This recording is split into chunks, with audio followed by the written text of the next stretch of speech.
오늘 이 시간에는 성경 말씀 누가복음 16장 13절을 중심으로 해서 후회하지 않는 삶의 비결 이란 제아의 말씀을 상고하는 가운데 각자의 믿음대로 풍성 얻어받는 시간이 되시기를 바랍니다. 뜨거운 냄비는 쉬식고 소나기처럼 열화 같은 믿음 또한 쉽게 식어지기가 쉽습니다. 천천히 달아오른 냄비 속에 담긴 음식 재료들은 골고루 잘 익어져 갑니다. 이와 같이 우리 신앙생활의 연단 가운데 주어진 역경을 인내로 통과해 나갈 때에 그때 잘 익어져 갑니다. 후회하지 않는 삶을 바로 이런 환경 속에서 비결을 얻을 수가 있습니다. 그런데 우리의 믿음 생활은 단거리 경주가 아니라는 것입니다. 하나님께 부르신 날까지 목표를 천국에 두고 계속 뛰어가는 장거리 마라톤과 같은 긴 여정임을 아셔야 합니다.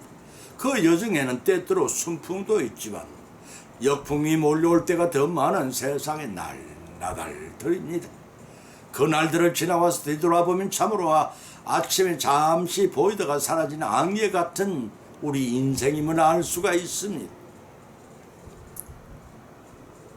짧고도 긴 세상의 삶 속에서 후회하지 않는 삶을 산다는 것은 여간 힘든 일이 아닐 것입니다. 그러한 신실한 믿음의 삶을 살아가는 성도들에게는 스스로 아무것도 할 수 없지만 성령님의 감동, 감화, 역사하심의 힘으로 후회하지 않는 삶의 비결을 나날이 터득해 나갈 수가 있습니다. 왜냐하면 삼위의 하나님께서는 말씀으로 천지 만물을 창조하시고 지금도 살아서 원하시는 뜻대로 창조 섭리대로 통치하시는 전능의 하나님이시기 때문입니다. 때문에 진실되게 하나님만을 의지하고 순종의 삶을 사는 성도들에게는 후회하지 않고 사는 삶의 비결을 터득할 수 있도록 지혜와 명철과 성령님의 역사가 함께 하십니다.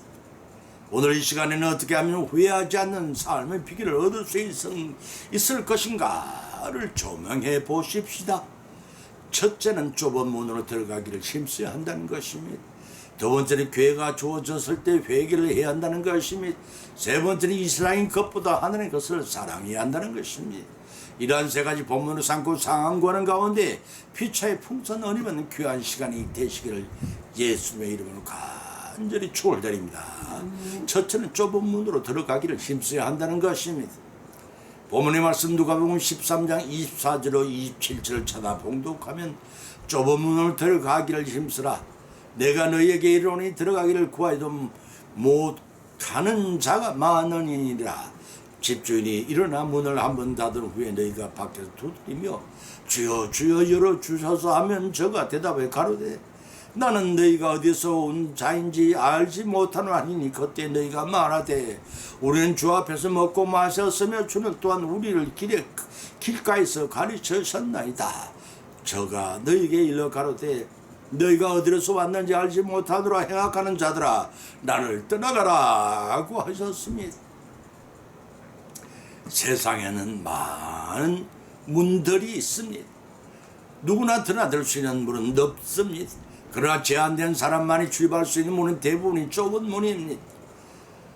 소설가나 시인이 된 덕령문이나 예술가나 판검사가 되는 길도 참으로 좁은 문을 통과하지 않으면 안 됩니다. 더덕문이나 천국에 들어가는 문은 더 좁은 문입니다. 예수님께 부자 청년이 찾아왔습니다. 영생의 길을 구했습니다. 주님은 그 부자 청년에게 소유를 가난한 자들에게 나누어 준 후 나를 따르라고 하셨습니다. 그랬더니 그 부자 청년은 재산에 아껴 고민하면서 돌아갔습니다. 그 뒷모습을 바라보시며 예수님께서는 제자들에게 부자가 천국에 들어가는 것이 낙타가 바늘길을 통과하는 것보다 더 어렵다고 말씀하셨습니다. 그러나 천국문은 누구나 들어갈 수 있도록 예수님께서 십자가에 위해서 인류의 구속의 은혜를 베풀어 주심으로 항상 넓게 활짝 열려져 있습니다. 그렇지만 그 문을 통과하는 사람이 극히 좁은 문입니다. 그 천국문은 죄 없는 자만이 들어갈 수 있기 때문입니다. 세상의 대부분의 사람들은 범죄할 때마다 회개하지 않아서 죄를 누적시켜 더럽혀진 몸인들인지라 유감스럽게도 누구나 다 들어갈 수가 없습니다. 마태복음 25장 1절 13절에 수록된 신랑을 맞으러 난 열처녀의 경우를 봅니다. 당시의 결혼 풍습은 신랑이 신부를 데려오기에 신부 쪽으로 갈 때 신부 친구들이 신랑을 맞이합니다. 본문의 내용은 바로 그 신랑을 맞으러 나온 열처녀가 하는 말씀입니다. 이 결혼식의 특징은 신부 측이 방심한 틈을 타서 예기치 않은 때에 신랑이 들어닥칩니다. 때문에 신부 측은 언제라도 신랑을 맞이할 준비를 해야 합니다. 이때 신랑을 맞이하지 못한 자는 결혼식에 참여할 수가 없습니다. 여기서 신랑은 예수님의 신부의 친구들은 성도들을 상징합니다. 다 같이 신랑을 맞이하기 위해 등을 준비하였고 다 같이 기름을 준비하였지만 신랑이 드디어 오므로 다 같이 졸다가 갑자기 신랑을 맞으라는 소리에 기름을 넉넉히 준비한 슬기로운 5 처녀는 신랑을 맞이하여 혼인잔치에 참석했습니다. 그러나 미련한 5 처녀가 기름을 싸가지고 달려왔을 때는 이미 잔치집의 문은 굳게 닫혀 있었습니다. 그래서 그들은 잠긴 문을 사정없이 두드리며 소리쳤습니다. 주여 주여 우리에게 열어주소서. 진실로 너희에게 이르노니 내가 너희를 알지 못하노라 하였느니라. 그런즉 깨어있으라 너희는 그날과 그 시를 알지 못하느라고 하셨습니다. 이 열처녀의 비유는 좁은 문은 항상 준비하고 깨있는 자들만 통과시킨다는 것입니다. 남들이 다 들어간 세상엔 넓은 문을 통과하는 육신족신의 삶을 살지 말라는 뜻이기도 합니다. 신선한 성도들 많이 들어가는 좁은 문, 곧 영생의 천국문을 통과하시는 저와 여러분의 신앙생활이 되시기를 예수님의 이름으로 축원을 드립니다. 두 번째는 기회가 주어졌을 때 회개해야 합니다. 본문의 말씀 베드로후서 3장 9절을 찾아보면 주님의 약속이 어떤 이에 더디다고 생각하는 같이 더딘 것이 아니라 오직 너희를 대하여 오래 참으사 멸망치 않고 다 회개하기에 이르기를 원하시느니라 하고 하셨고, 계시록 2장 21절 23절에서는 또 내가 회개할 기회를 주었을 때 그 음행을 회개하고자 아니하는도다. 볼지어다 내가 그를 침상에 던질 터요 또 그로 더불어 간음하는 자들 만일 그 행위를 회개치 아니하면 큰 원난 가운데 던지고 또 내가 사망으로 그의 자녀를 죽이리니 모든 교회가 나는 사람의 뜻과 마음을 살피는 자인 줄 알지라. 내가 너희 각 사람의 행위대로 갚아주리라 하고 하셨습니다. 전도서 3장 1절에서 기록하기를 천하의 범사가 기한이 있고 모든 목적이 이룰 때가 있나니 이렇게 기록하고 있습니다. 하나님의 섭리 가운데 모든 일들이 진행되는 것이 인생의 삶입니다. 때문에 태어날 때가 있으면 죽을 때가 있고 심을 때가 있으면 결실할 때도 있고 뜻하지 않게 심었지만 결실하기 전에 뽑힐 때도 있습니다.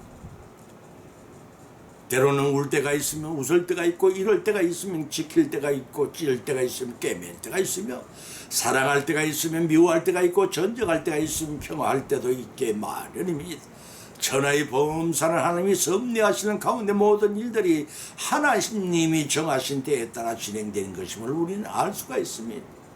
봄, 여름, 가을, 겨울이 가고 오는 것이 그러하고 철을 따라 꽃이 피고 열매가 맺는 것이 그러하고 한밤이 지나면 낮이 오듯이 인생에 태어나면 죽기 마련입니다. 하나님께서는 한 채의 오차도 없이 우주 만물을 운행하시면 때를 따라 정하신 바대로 바로 창조 섭리대로 이루어나가십니다.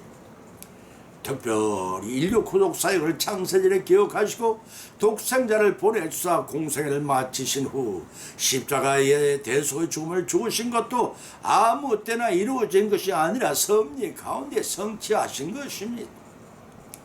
이같이 본문 베드로후서 3장 9절의 말씀도 그와 같은 맥락입니다.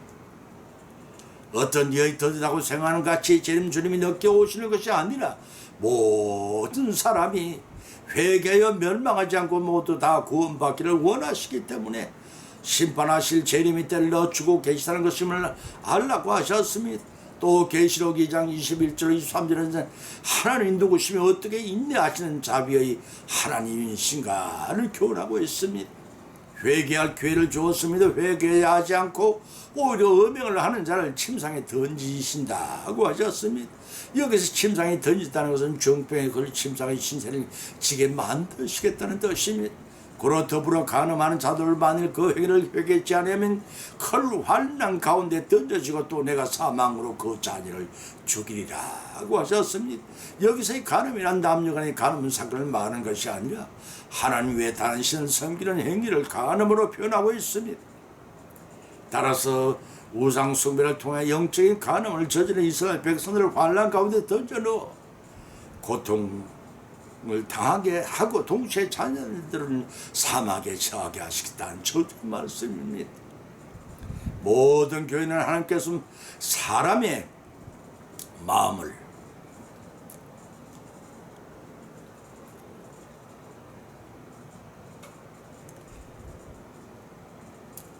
감찰하시는 분임을 알고 있습니다. 그와 같이 각 사람이 행한 대로 갚아주시겠다는 하나님 말씀을 명심해야 할 것입니다. 때문에 모든 성도는 회개가 기회가 주어졌을 때 그 기회를 놓치지 말고 잘 붙들어 참여함으로써 사제 은총을 받고 환난에서 건져줌을 받아 사망에서 영서로 온전한 구원을 모두 이루 나가시기를 예수의 이름으로 간절히 축원드립니다. 세 번째는 세상인 것보다 하나님의 축복을 사랑하라고 했습니다.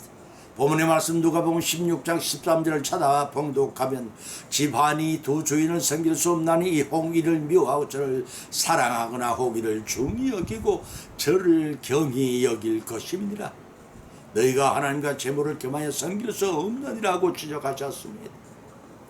사람은 태어날 때부터 영과 육으로 구성되어 있어서 육신은 땅의 것을 먹고 살아야 하고 영은 하나님 말씀을 먹고 살아가도록 만들어져 있습니다. 그래서 영과 육이 쟁투를 곧잘 벌이기도 합니다. 그러나 육은 영을 위하여 존재하며 이 땅에 사는 동안 영이 거주하는 집에 불과합니다.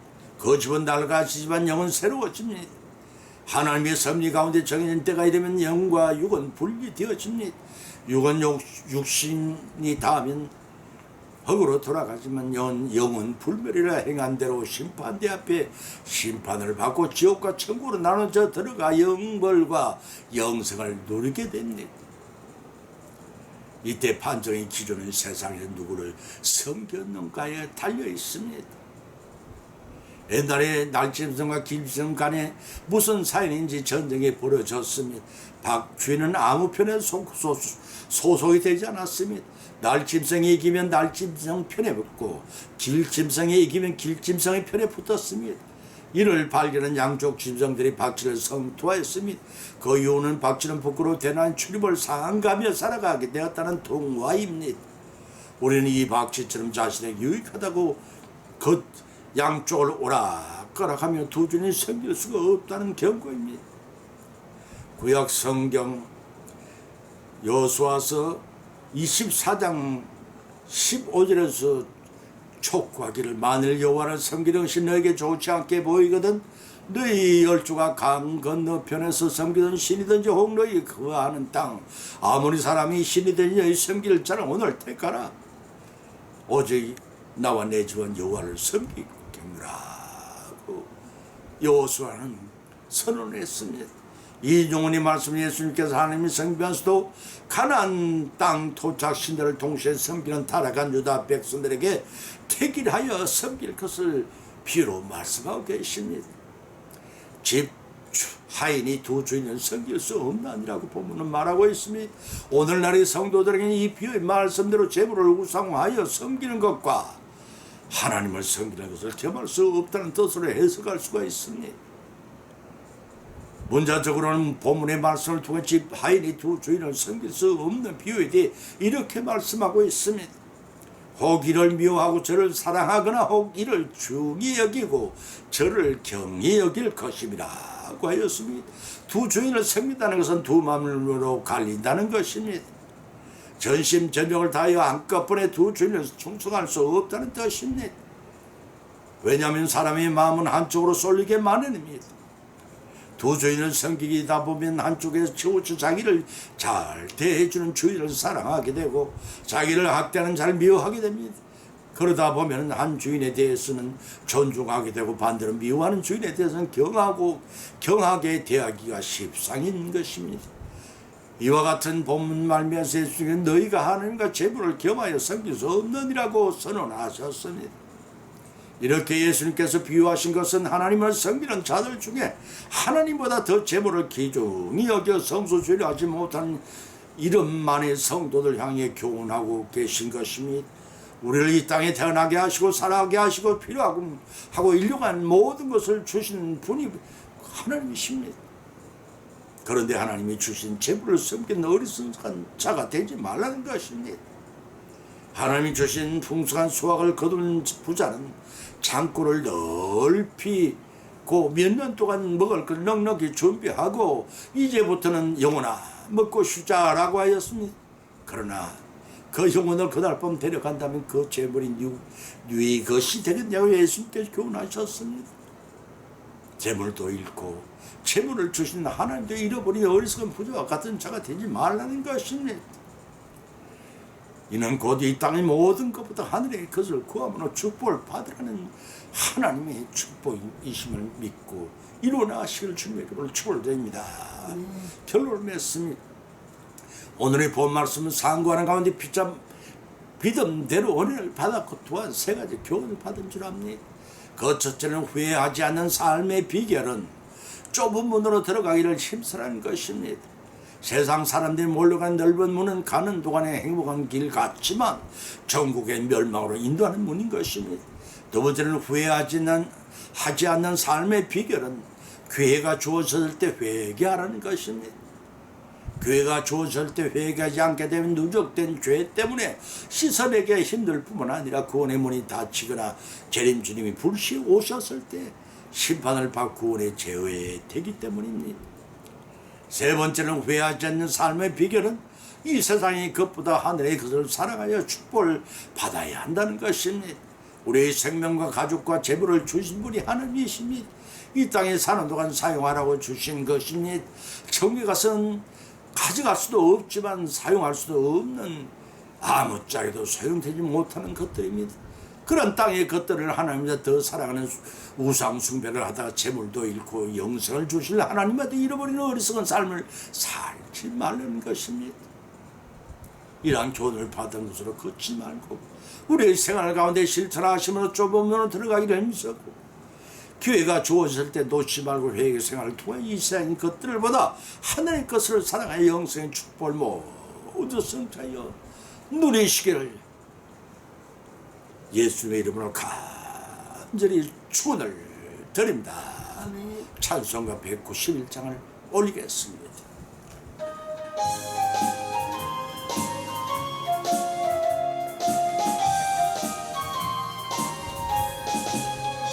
내가 매일 기쁘게 순례의 길 행하는 주님 나의 발을 안보하며 내가 주님 건복을 받는 참된 비결은 주님 영이 함께함이라. 성령이 계시네 할렐루야 함께하시네.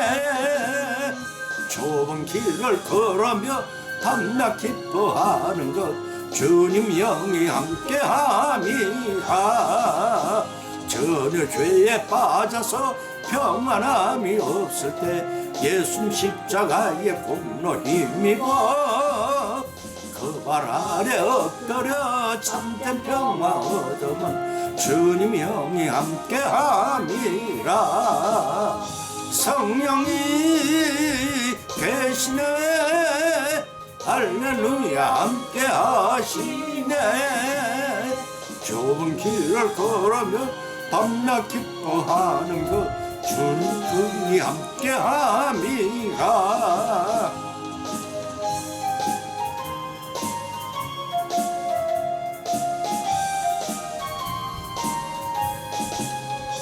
나와 동행하시고 모든 염려하시니 나는 숲의 새와 같이 기쁘다.